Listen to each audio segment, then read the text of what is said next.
5K can be a hard race to run fast and consistently well. So there are a lot of tips that can be useful going into trying to run your fastest 5K. One of them is getting in high mileage weeks.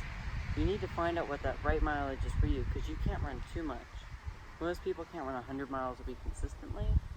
You just have to find that right point, whether it's 40 or 80 or whatever that is, and you have to run that every week, and slowly as you start training you have to work up to that point. And another important thing is cross training, because you can't run as much as you possibly can forever.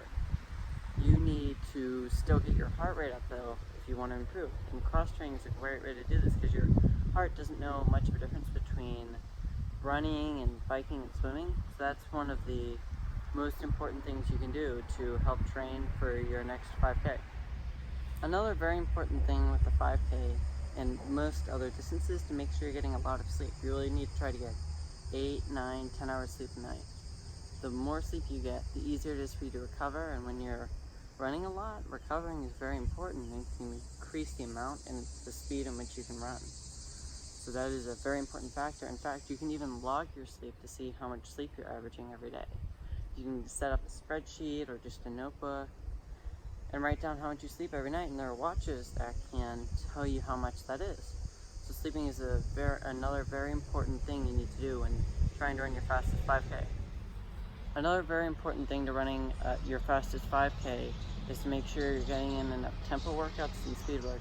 Tempo workouts can be very important, and these can just be straight runs from 4, 6, even 8 miles, or it can be more of a workout style, like you could run 5 1600s with 1 minute rest at tempo pace, and that'd be a really good tempo workout, a really good speed workout to help you get faster. And that is one of the most important factors, and if you're not doing one every week, it could really be hurting you. Doing a long run every week can be very important if you want to improve. You want to make sure that it's increasing in distance and in pace every week. That is a very important factor, and if you're not doing one every week, it could really be hurting you. If you want to be the best 5K runner you can be, running a weekly long run is crucial. And even if you just want to get a really fast time, doing a weekly long run is very important, and you should try to increase that distance every week slowly. Carboloading before your 5K, the day before, is very important. You need to do everything you can to prepare for that race. And that includes carboloading, sleeping, everything you do to get physically and mentally prepared to start that race. It's what you need to do. Preparing before a 5K is very important, especially a couple hours before. One of the things you should be doing maybe an hour before is getting in your warm-up run. That can be anywhere from 1 to 2 miles, so whatever feels best for you. But that is very important to help you run a fast 5K.